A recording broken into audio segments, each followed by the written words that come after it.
Business leaders are today urging employers to remove criminal record disclosure requirements from job application forms.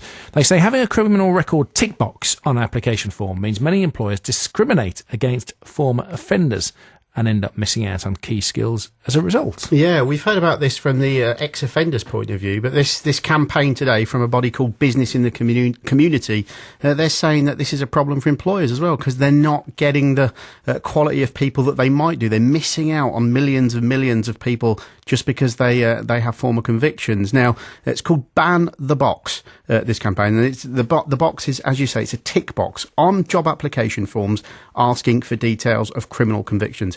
This body say there is evidence that a lot of employers use this box to basically screen out anybody who's got any sort of conviction. As a result, they miss out on some great skills. And of course, the applicants, if they can't get jobs, they say too often revert to crime. Well, in a moment, we can talk to Christopher Stacey. He's a Director of Services at Unlock, a charity for people with convictions. But first, Christopher, how typical is Daly's experience among ex-offenders?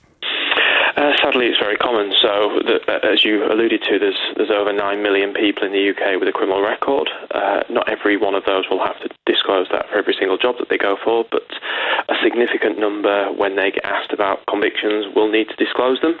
And many employers have routine processes in place that kick people out of the application process almost right at the start, as soon as they begin the process. And for people who find themselves in that situation, clearly that's very demotivating. For employers, they struggle to really see what benefits those people could bring to their business. And ultimately, that's what recruitment is all about. It's about finding the best person for the job. So from our perspective, that tick box right at the beginning doesn't serve anybody's interests, really. And let's look at the law very quickly and just remind us, what can an employer ask you and what do you have to tell them? Okay, so for the majority of roles, employers are entitled, if they wish, to ask about unspent criminal convictions.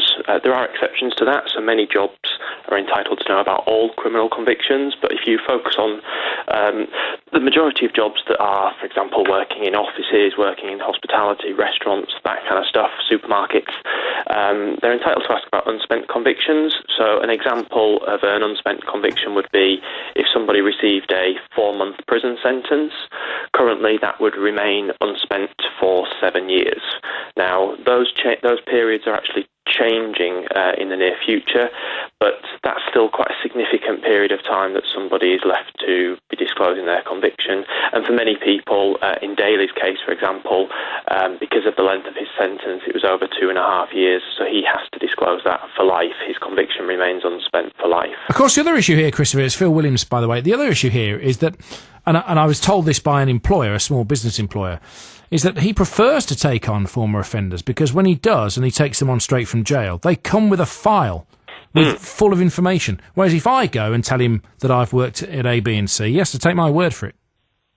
Absolutely. I think one of the things that we hear a lot of is that the people who are there disclosing their convictions, they're the ones that almost you should be trusting more than anybody else, because they're the ones that are being absolutely honest and open with you about their past. And in a sense, that allows you to respond to that in an appropriate way. And there's a strange situation where if we sort of encourage people to not disclose and to withhold information, that's even more risky as organisations. When people are honest and open, of which the people I speak to, sadly, sometimes are far too open. In many cases, people don't have to disclose, and yet people prefer to because they want to be honest and truthful with employers to build that trust and relationship. So it is quite common, and clearly the evidence of many employers is that people with convictions value that second chance and value that opportunity that they've been given. Okay. And they repay that with loyalty. Okay, thanks very much there. Christopher Stacey, Director of Services at the charity Unlock.